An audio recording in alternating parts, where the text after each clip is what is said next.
Hello les braves, j'espère que vous allez bien. Donc aujourd'hui une petite vidéo pour vous montrer un peu la semaine que j'ai passée la semaine dernière. Bon, j'ai pas tout filmé parce que étant donné que j'étais malade et je le suis encore un peu, il faut que demain ça soit réparé tout ça. J'ai pas pu tout filmer parce que je faisais et puis je m'arrêtais étant donné que j'étais un peu fatiguée, beaucoup même. Et voilà, il pleut, et mince. Ben voilà, toutes les 2 secondes, j'allais pas sortir le téléphone et filmer quoi. Donc je vous ai fait quelques petites captures. Des choses qui ont rythmé ma semaine.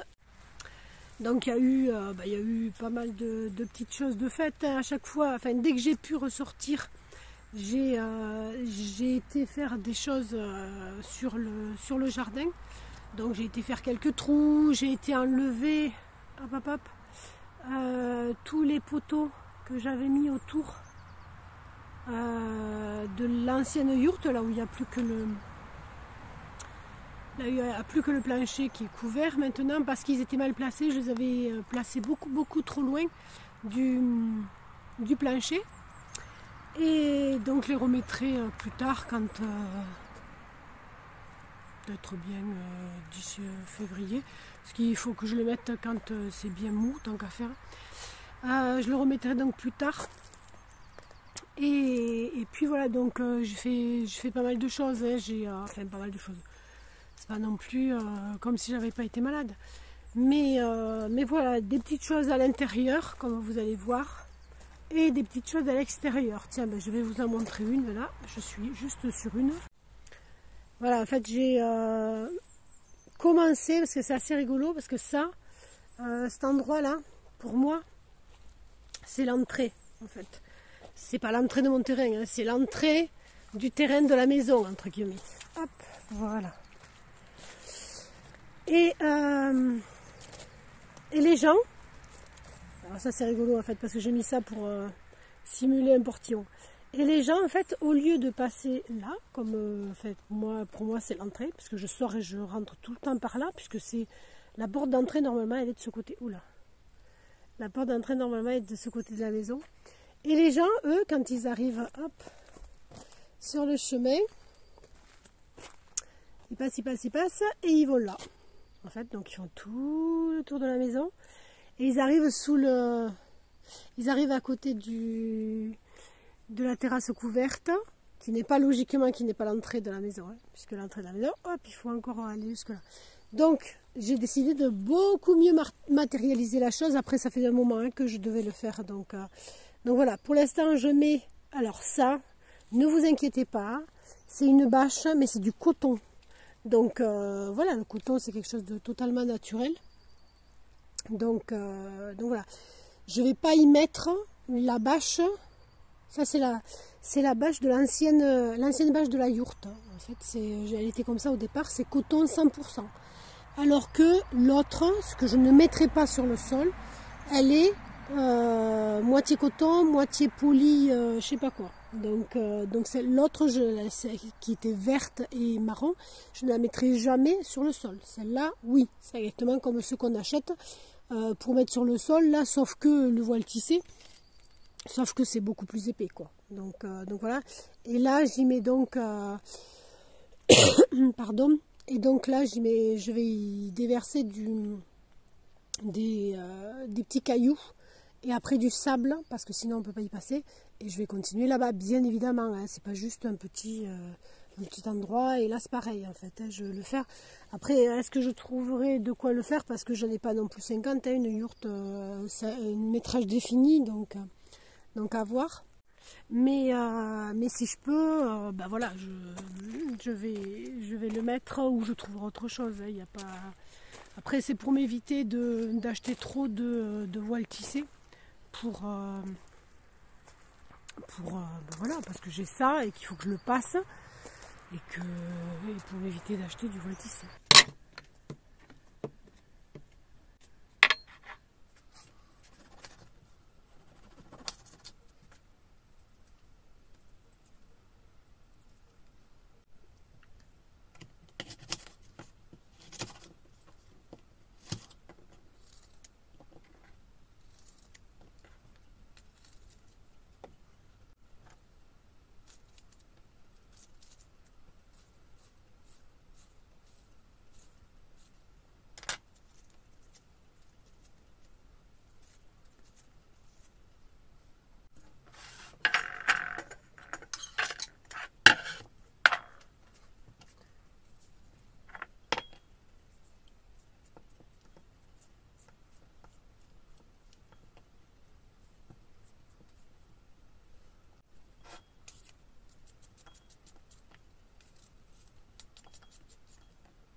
Autre chose que j'ai fait, j'ai enfin été livrée, je suis trop contente, les 3 stères qui me manquaient, parce qu'en fait j'avais au départ, j'avais demandé à... Alors, j'ai la personne qui me fournit le bois depuis 6 ans, qui est en train de prendre sa retraite. Donc lui, ce qu'il voulait, c'était vendre du bois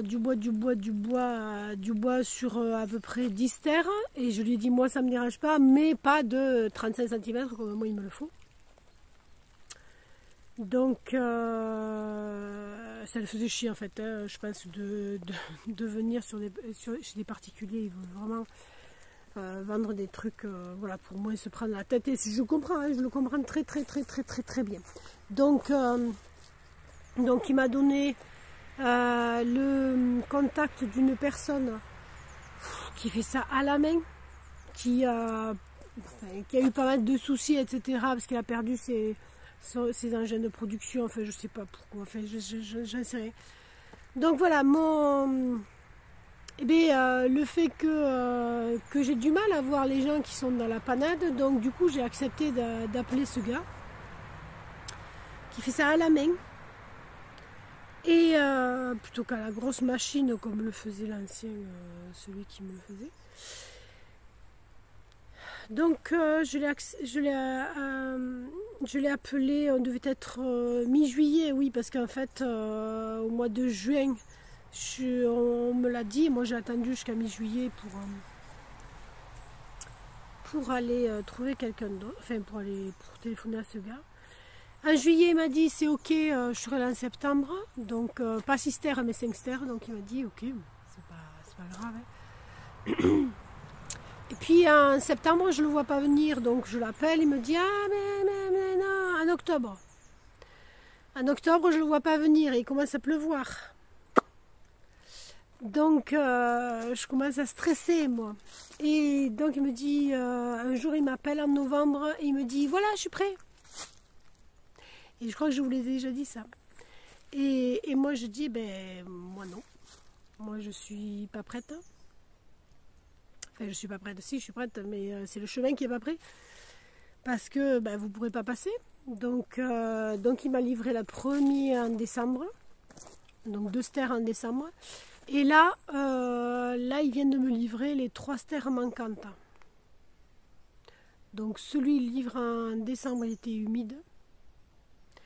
Et j'avais dû malheureusement le laisser parce que je n'étais pas disponible en décembre, quoi. Je veux dire, je bosse maximum. Et là, heureusement, il me l'a livré à 18 h le lundi, lundi soir, il commençait à pleuvoir. Et j'ai dit, tant pis, hein, qu'il pleuve, qu'il vente ou qu'il neige, mardi matin, aux aurores, tu empiles tout ça. Donc voilà. J'ai enfin pu mettre les 3 stères qui m'a amené. Il m'a resté encore un peu de l'autre, donc qui est en train de sécher en fait dans le cabanon exprès, quoi, hein, là-bas. De me rester pas tout à fait une stère, un peu moins. Et oui, parce qu'en fait, il m'avait livré le bois qu'il m'avait livré l'autre fois. En fait, c'était du bois qui était tellement sec qui brûlait très vite et qui faisait pas de... D'ailleurs je l'ai vu, hein, parce que il fait pas du tout de cendre, donc c'est vraiment du bois voilà, qui moi j'aurais jamais livré à quelqu'un, c'est pas possible, quoi. Ou alors je l'aurais fait payer au moitié prix, j'en sais rien, enfin voilà, bref. Donc voilà, je suis contente, hein. J'avais fait ça aussi lundi, donc c'est pas la semaine dernière bien évidemment, mais c'est entre les deux, et puis voilà.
Et voilà, c'est simple, ça m'a pris 3 minutes.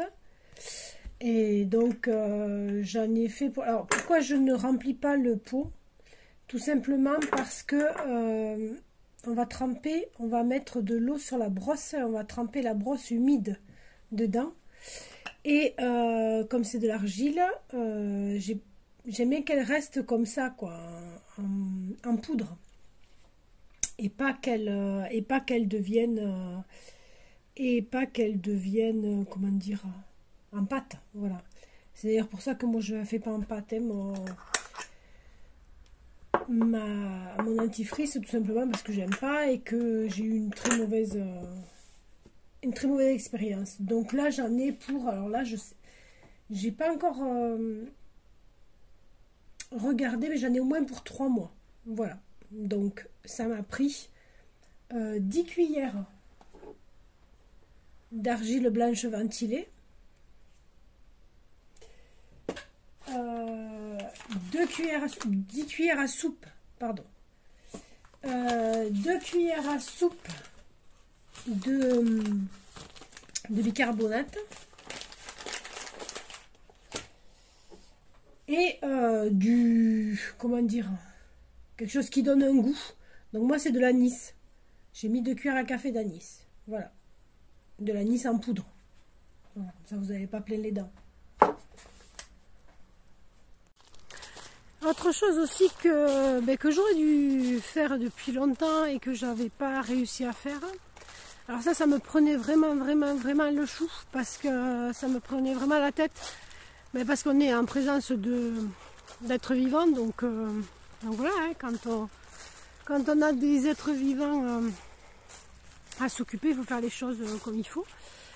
Et j'avais pas réussi à faire le traitement anti-varroa du mois de l'hiver. J'avais pas réussi à le faire au mois de décembre, puisqu'au mois de décembre, voilà, j'étais bloquée de tous les côtés, il pleuvait, quand il pleuvait pas, il faisait froid.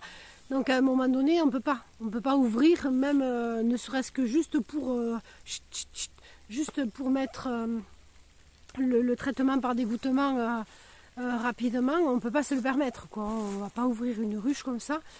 Et enfin, bon là vous le verrez pas, mais enfin je l'ai fait. Bon, alors s'il y a des apiculteurs dans le coin, bien évidemment, on ne stresse pas. Je sais que normalement j'aurais dû le faire au mois de décembre, mais c'est comme ça. Je n'ai pas pu le faire, donc je l'ai fait au mois de janvier. J'ai pas l'impression, enfin j'ai pas regardé, hein. Mais logiquement je suis dans une région où la ponte elle n'a pas repris là, en janvier encore. Donc si elle reprend, ce sera peut-être maintenant, hein, parce que là il fait doux aujourd'hui, hier il a fait doux. Mais voilà, quand j'ai fait le traitement anti-varroa par dégouttement, voilà, il faisait bon, parce que j'ai attendu qu'il fasse à peu près bon pour pouvoir ouvrir les ruches. Mais voilà, mais c'est pas... Mais la ponte, là, je pense pas repris, quoi. J'ai pas... Ouais. Il y a encore... D'ailleurs, je devrais pas la laisser là, mais bon. Raquette de badminton est obligatoire, hein. Et donc voilà, je suis contente parce que j'ai fait le traitement. Donc voilà, en fait, les 5 ruches que j'ai, hein, c'est ces 4 là. Et celle-là, celle-là, elle est morte, comme je vous le disais. Oui, l'autre fois, oui, si je ne m'abuse. Pour l'instant, je l'ai laissée là. Il faut que je l'enlève, que je la nettoie. Mais là, voilà. Alors, on fera ça au mois de février, parce qu'au mois de janvier, là, j'ai vraiment pas le temps. J'ai des soucis avec ma mère, donc qui là est repartie à l'hôpital parce que ça allait vraiment pas. Donc j'espère que ça va aller. Et dès que je peux, je vais aller la voir. Donc voilà. On a fait le traitement anti-varroa par dégouttement et surtout, putain, mais alors il dit voilà. J'aime pas me prendre la tête avec certaines vidéos de certaines personnes et tout ça. Mais les gars, j'aime beaucoup certaines personnes. Il y a une vidéo que j'ai regardée là dernièrement sur une très grosse chaîne de permaculture. Et oui, je suis d'accord sur certaines choses. avec eux. Sur plein d'autres choses, je ne suis pas d'accord. Et notamment le traitement anti-varroa. Il y en a qui vont se faire démonter. Je pense aussi à des apiculteurs qui passent par là. Parce que qui a des ruches et ne fait pas un traitement anti-varroa, eh bien, se permet de diffuser les maladies, le varroa. Et c'est une maladie qui, pour les abeilles, est meurtrière, quoi. Donc oui. Il y a certains traitements qui ne sont pas... Le traitement par dégouttement là, que j'ai fait en hiver, bah, il n'est pas bio, hein, c'est évident. Par contre, les lanières, enfin pas les lanières, mais quand on fait un traitement, quand on fait le traitement en septembre, là, ben, moi j'ai fait l'année dernière, le traitement que j'ai fait était à base d'huile essentielle. Donc voilà, il y a beaucoup moins de soucis. Mais comme je ne veux pas que les abeilles s'habituent, le varroa s'habitue, etc. Chaque année, j'ai décidé de changer. Donc cette année, ben oui, cette année, c'est un traitement qui est pas bio. Donc cette année, je l'ai fait avec des lanières apivars. Mais l'année dernière, c'était des... c'est pas des lanières en fait, c'est des petites... comment on peut dire ? Des petits trucs qu'on dépose sur les... Je crois que vous l'aviez vu d'ailleurs sur une vidéo. Qu'on dépose sur le haut des cadres, sur la tête des cadres.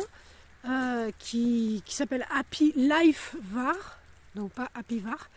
Qui est à base d'huile essentielle. Donc voilà, il y a plein d'autres choses à dire. Hein.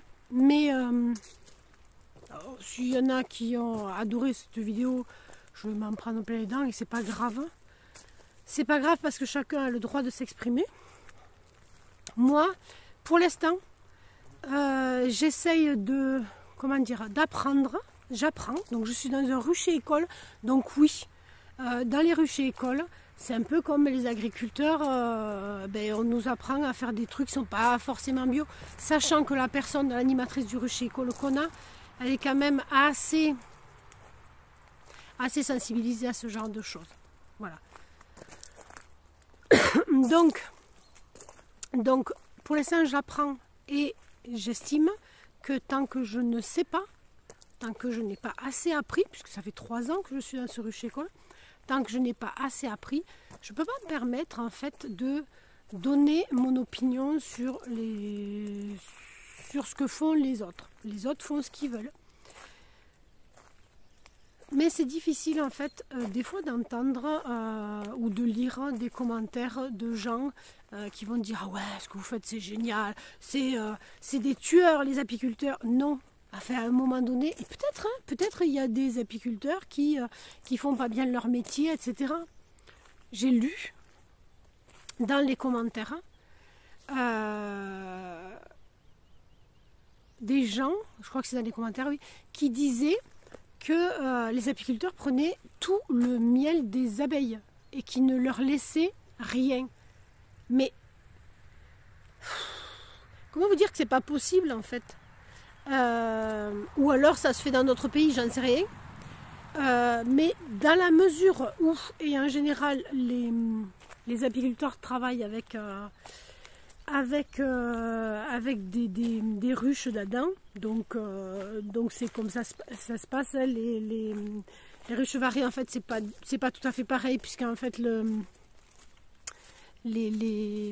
corps de la ruche ils sont tous identiques, il n'y a pas voilà, donc il n'y a pas de os si je ne m'abuse. Donc on ne peut pas prendre tout le miel dans la mesure où ça voudrait dire qu'ils enlèvent les cadres du corps de la ruche.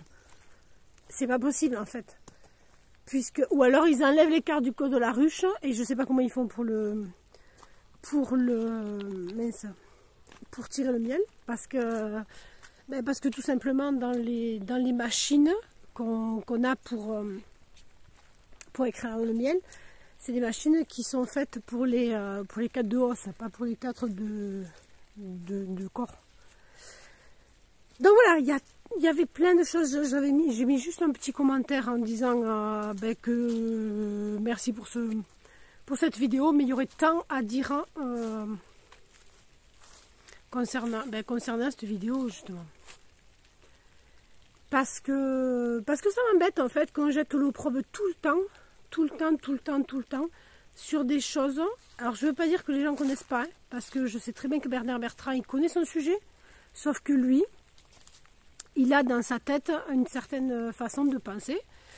Et je suis très étonnée d'ailleurs parce que je suis allée plusieurs fois à Saint-Goigné, là où il avait, alors maintenant je ne sais pas s'il s'en occupe encore, son jardin, là, son jardin des sortilèges, voilà, je cherchais le nom. Et il vendait du miel, donc à part qu'il le pressait avec les mains, peut-être, hein, mais ça m'étonnerait. Donc voilà, tout ça pour dire qu'il faut raison garder. À chaque fois qu'on voit une vidéo de quelqu'un, de n'importe qui, il faut se dire que cette personne-là, moi comme les autres, hein, cette personne-là a une façon de penser qui peut changer. Hein. Je veux dire, moi, il y a que les imbéciles qui ne changent pas d'avis, hein, comme on dit. Il m'est possible de changer d'avis au fur et à mesure que mes connaissances s'améliorent. Donc voilà, ne croyez pas, comment dire, ne croyez pas comme ça. Ce qu'on vous donne, essayez de chercher. Et si vous ne pouvez pas, faire l'expérience, et essayez de faire l'expérience surtout. Si vous ne pouvez pas, par exemple, faire l'expérience dans le style, vous ne pouvez pas mettre de ruche pour expérimenter ce que c'est, etc. Ben, ne dites pas. Ne dites pas. Regardez ce qui se fait d'un côté, de l'autre, mais n'allez pas, comment dire, trucider les gens qui vont pas penser pareil et qui vont pas dire les choses pareilles. Alors oui, il y a de gros soucis par rapport au miel, mais surtout par rapport, putain, mais parler du miel qui vient de Chine, quoi, qui n'est pas du miel. Parler du miel qui vient de Chine, qui est coupé à je sais pas combien de pourcents, énormément, avec de l'eau, quoi, avec du sucre, pardon, avec de l'eau. Avec du sucre, non. Mais ça se fait pas en France, c'est pas possible, c'est pas légal déjà, et c'est pas possible. Donc attention, ne mélangez pas tout, et essayez de raison garder, quoi. À chaque fois, c'est ce que j'essaye de faire comprendre aux gens.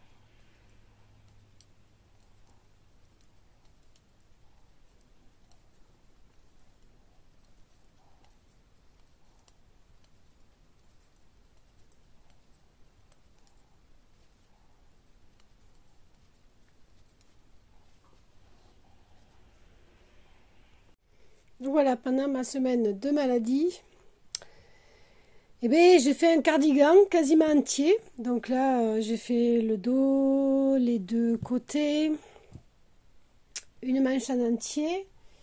Et je suis en train de terminer, voilà, ce que vous venez de voir, l'autre manche.